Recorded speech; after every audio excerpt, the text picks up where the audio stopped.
Hey, it's Alex from Boardgame Co. October has come and gone, and it's time for the second in the series of what I backed in October. Although technically the last one was what I backed in September, so this is the first of its kind, never before done, what I backed in October. And let's go through it. If you're new to the series, this is the second video I've done in this trend or whatnot, and basically this is less value focused, or almost barely any value focused, I guess, in so much as it comes into play in my own decision. I talk about it, but I'm not going into the whys, the hows, the what. I'm just going into the games that I was interested in, and then whether or not I backed it. And the criteria there is pretty simple.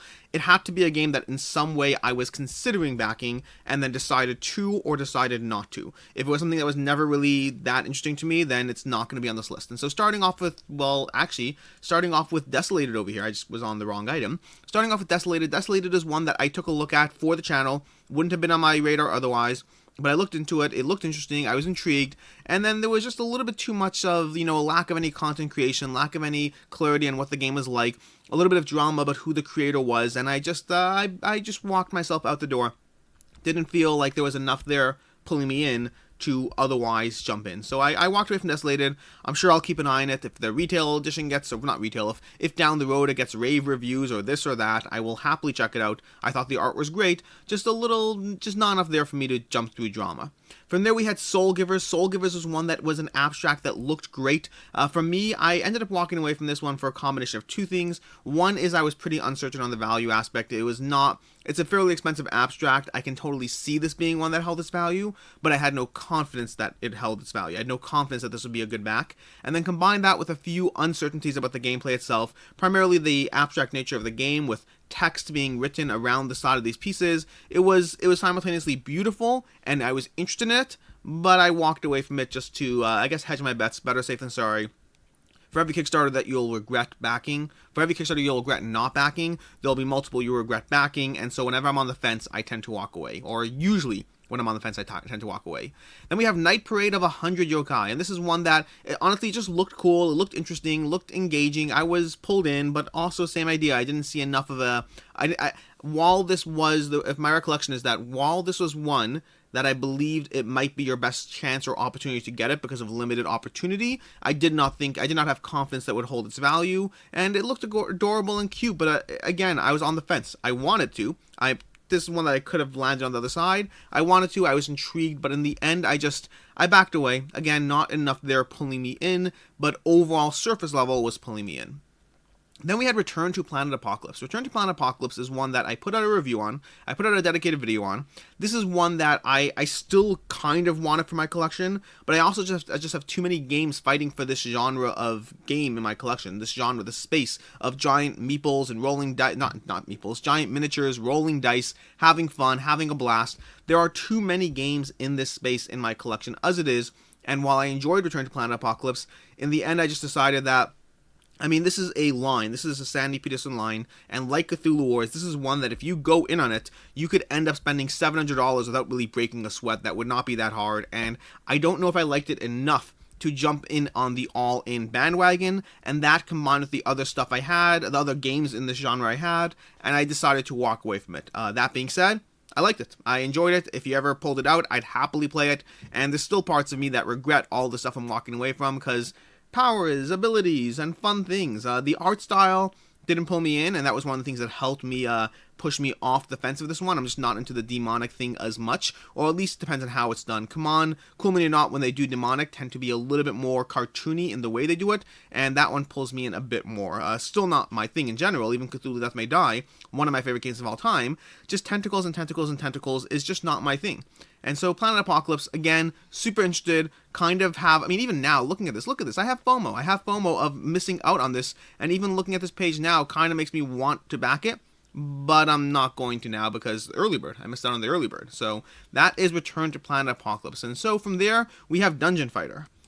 Dungeon Fighter looks intriguing. It's a game that I never had the opportunity to play the original, or that's not true. I probably had the opportunity. I never got around to playing the original, and it's a dexterity dungeon crawl. The artwork pulls me in. The general dexterity appeal kind of pulls me in. My concern with dexterity games is I find that over time, most of them tend to be good for a few plays and not good for a long time spot in my collection. And then from the value aspect, I thought Dungeon Fighters fell into this category where the best value for this game was going all in, and I certainly didn't care enough about it to go all in. And if you just wanted one copy of the game, once you factored in shipping, it was probably better to just wait for retail, even with the extras you are getting. And so this also falls into the category, I mean, everything here falls into the category of interested. This very much falls into the category of interested. I certainly want to try it out. I'm sure I'll reach out to Horrible Guild for a review copy or something, just so I can give it an opportunity, give it a shot. I've heard good things about the game in the past, and I think it would be a good game to have in my collection.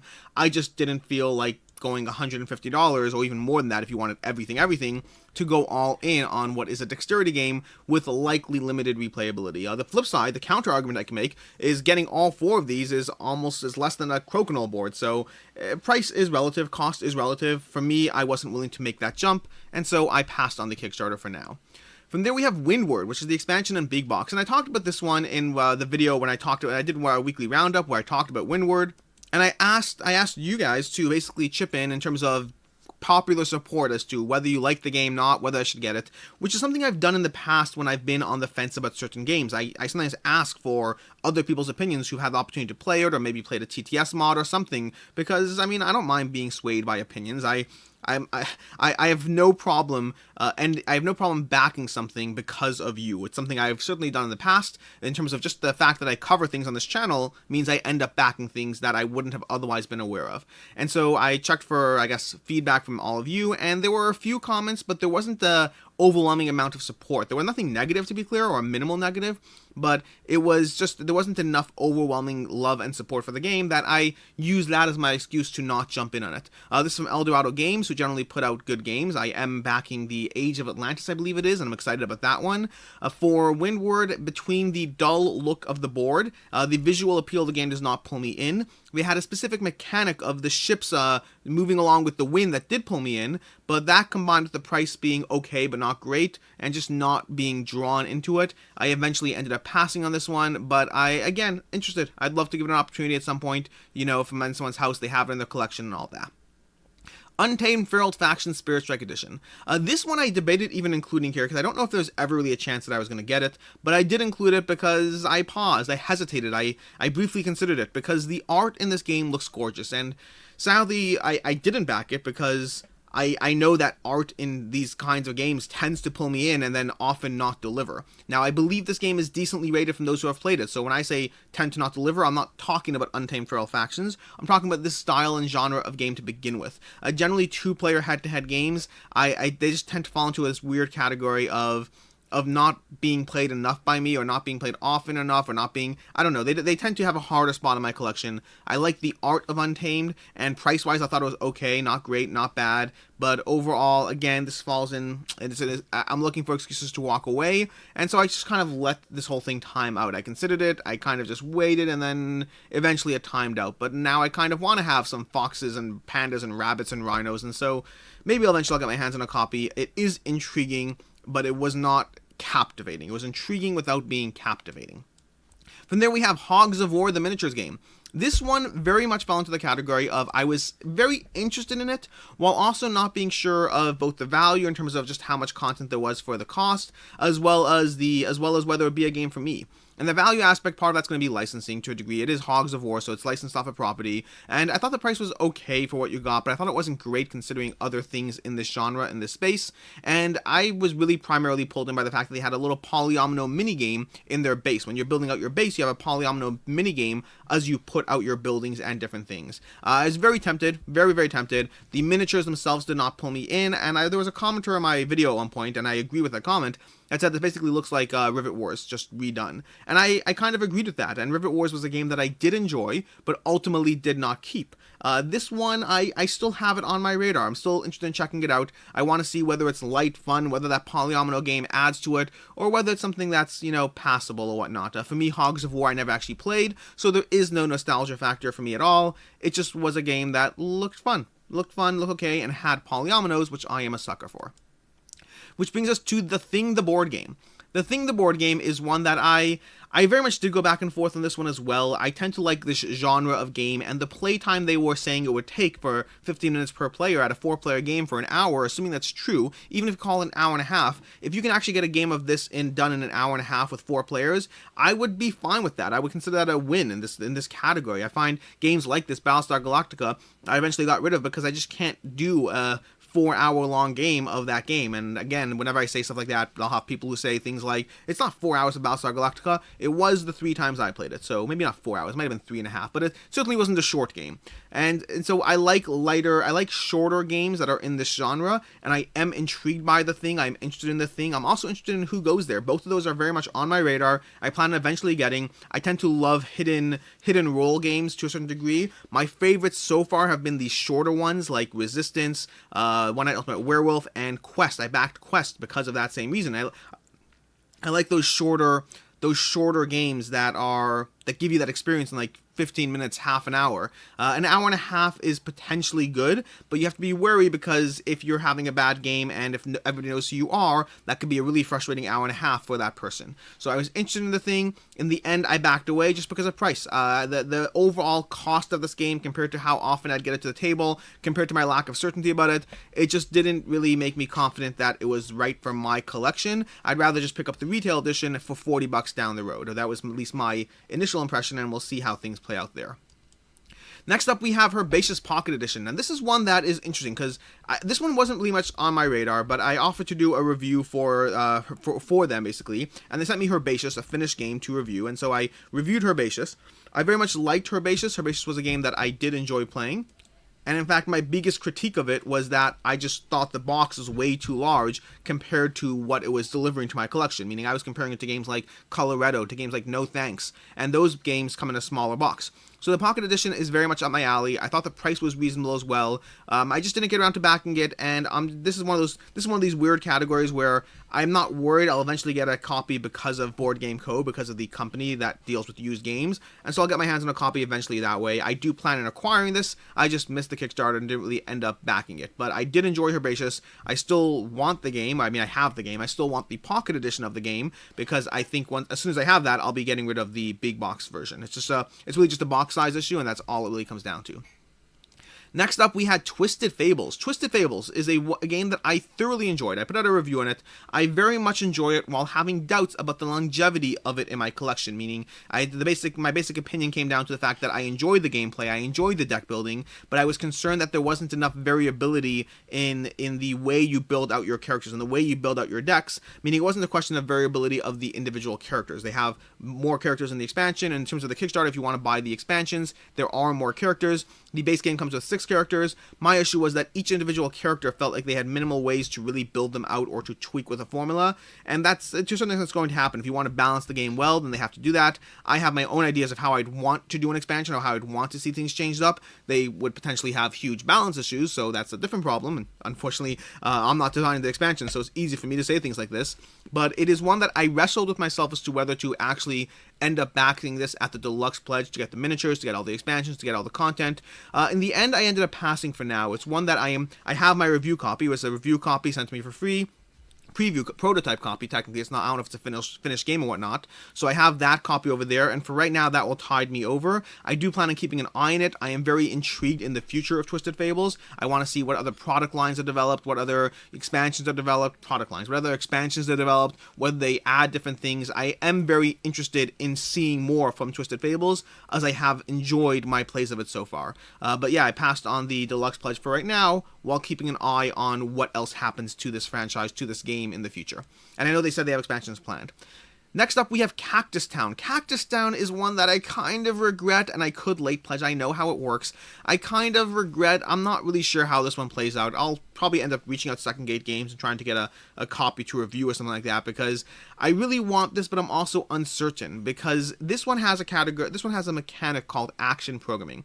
And action programming as a mechanic, historically for me, has worked out one of two ways.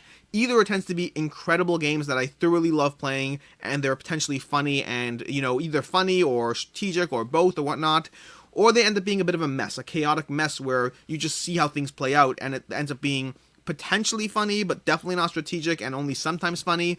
And I just wasn't sure which way this one would drift, especially given the cartoon style. I had this mental assumption that it would drift more towards just being unpredictable rather than strategic or funny or whatever it was. So I mean, unpredictable can be funny. And so I wrestled back and forth. I very much am interested in Cactus Town. I do want to see how this game plays out, how the reviews come in, and it's certainly one that I will be keeping an eye on. But given the cost of the game, and it's not cheap, it's not expensive. I thought it was a decent game that would hold its value.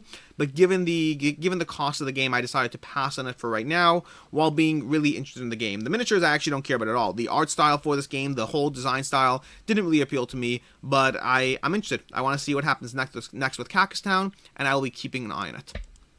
Next up, we have Set a Watch Sword of the Coin, and I believe this is the second last one before we do what I did back.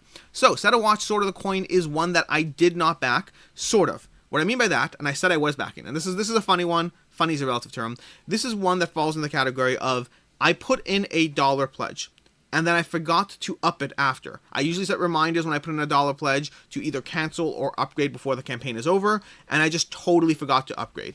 And so I have a $1 pledge, and I jumped into the pledge manager, and then I saw that it was $33, which I had forgotten that it was going to be more expensive in the pledge manager. And once it's going to be that extra $5, it's a small thing, but it's enough that I was like, you know what? I haven't even gotten back the base copy of the game. I plan on getting a copy of the base game. I'm not waiting on the Kickstarter. I plan on getting a copy in my hands. And I was like, you know what? I'll just get my copy of the base game. I'll pick it up down the road, or try to pick it up down the road. That extra $5, I don't know how much it matters in terms of the value thing. I'd have to double check, the differences. This was always a good pledge without being a great pledge. And so I was like, you know what? I'm just going to hold off for right now. But yeah, basically it was that $5 extra for the early bird or whatnot, for the late pledge difference that pushed me from backing it to not backing it. So I still have $1 in it, but I am passing on backing it for right now, just because I mentally made the mistake. And I'm not blaming, to be very clear here, I'm not blaming the company. I'm not blaming Rock Manor Games. I've had conversations like this. I've had videos talking about late pledge differences in prices. I totally get it. There's a reason these things exist. 100% makes sense, and I'm totally on board with them. But at the end of the day, it also will affect my decision if I forgot to do it or whatever. And so I am passing on Set a Watch Sword of the Coin for now. I do plan on picking it up down the road.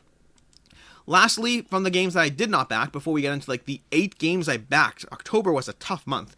So in Project L Finesse is a game that I did not back, but I think you should back it. Now what I mean by that is I put out multiple reviews of the game. I 100% enjoyed the game. The only reason I didn't back it is because they sent me copies to review, and so I'm hopeful and optimistic that they will send me copies to review the next time. And if they don't, I'll probably end up getting my hands on a copy some other way. I'll pay that extra price, because a new thing that's interesting for me as a content creator, a new thing that has changed is this is a game that I would have backed. If you told me you're not getting your hands on a copy of Project L to review, I 100%, the expansion, I already have the base game and the Finesse expansion. But if you told me, hey Alex, you're not getting your hands on a copy to review, there's not a chance on earth, would you back this game? The answer is yes. Yes, I would have. I enjoyed this game. I want to see more content. But I'm in this new space now where I do get copies to review, and so sometimes I have to make a decision or a judgment call as to, do I think I am likely to get a copy to review, and should I or should I not back, because I very often won't get commitments beforehand because it's a year out, and so it's a new interesting space. So this one falls in the category of would have backed, but I think I'm getting a review copy. And that should bring us, and speaking of which, by the way, it's actually worth mentioning, some of these games, if I do know I'm getting a review copy, and then and it's a game I would have backed, then I put it under the category of I backed it or whatnot. Meaning I'll say I backed it, I'll put in my $1 pledge, but sometimes I'm getting a copy from a creator already, and so I know that. Moving on from there to Cartographers Heroes. This is the first one that I guess I technically officially backed from this category. Cartographers Heroes and 3 map expansions. Not technically. This is the first one I backed.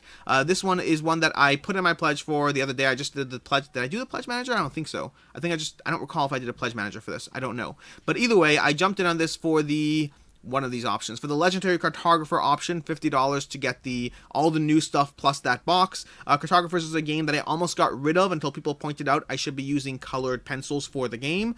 So I like the game. I always like the game. That was never a question whether I like the game. It was a question of whether I get rid of it and get the app. And so because overall the colored pencils make it more accessible and easier to get to the table, this is one that I am fortunately getting the expansion, getting all that, and so I did back this at the $50 pledge. From there we have Agropolis. I think it's called Agropolis.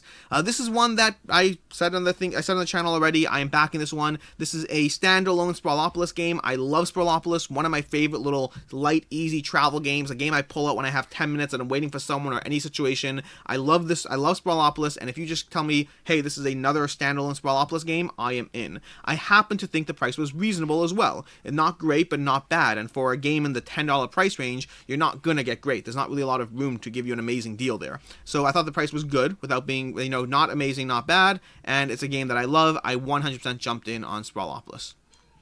Next up is 7 Citadel, which this one I went back and forth on, but eventually did back it. My back and forth, to be clear, was never on whether I was going to get the game. I was always going to get the game. My back and forth was Kickstarter or retail, because the retail option will give you a lot, well, for me at least, it probably would have given me more content than I would ever go through anyways. Now, the retail edition would be available down the road. You'd have to wait further out, and that partly factored into my decision, because I'm pretty sure I'm getting rid of 7th Continent without bothering to try to finish it, because I would prefer to play 7 Citadel. And I know myself, and I'm unlikely to overly commit to both. So part of the reason I ended up backing it was to get it earlier in terms of 7th Citadel, especially if I'm getting rid of 7th Continent, which I haven't officially decided. I keep going back and forth. It's still on my shelf. We'll see.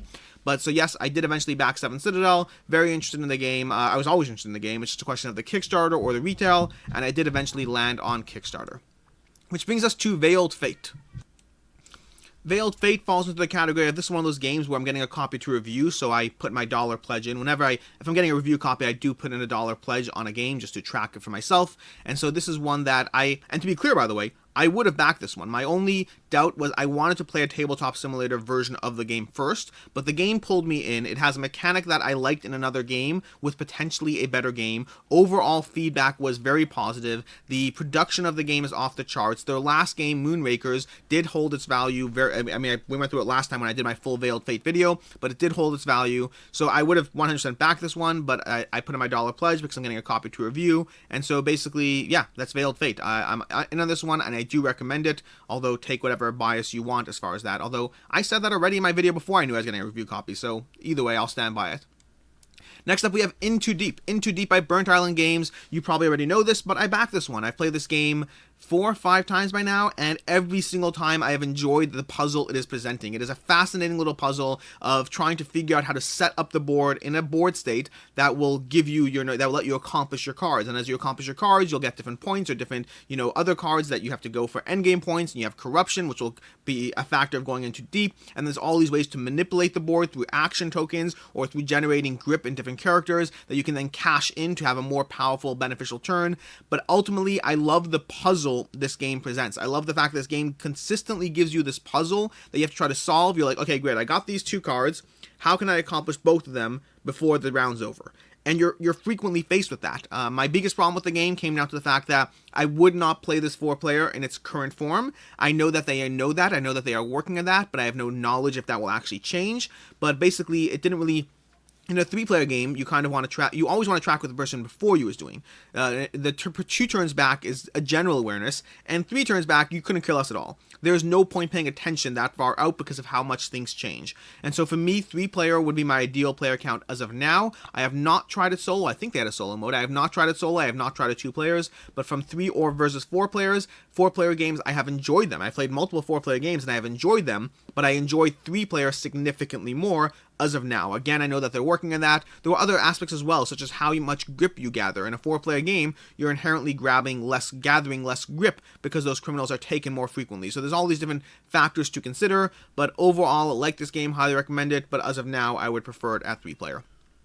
From there, we have Cascadia. Cascadia, I also backed. This was one that I wasn't really planning on backing, but then they have this little cute module, a little internet thing that you can jump in and try it out. And I did jump in, and I did try it out, and I really enjoyed playing Cascadia. It's a light little tile game. It's actually very similar to Sprawlopolis in the feel it gave me of trying to manage different scoring objectives and trying to balance it all while you place these tiles out and then put little creatures on different tiles. A very interesting game. Lots of just managing scoring objectives, which I tend to like in a short, simple, half-hour-long game. For me, this is basically if I want to play a game like Sprawlopolis, but in a 2, 3, 4-player game over half an hour instead of 10 minutes, this Cascadia would very much fit that blend. In fact, it's put their other game, it's put Calico on my radar, which Calico always looked pretty, but I never actually gave it a shot, and now I kind of want to see more of a Calico. Next up, we have Dinosaur World and Dinosaur Island Roar and Write.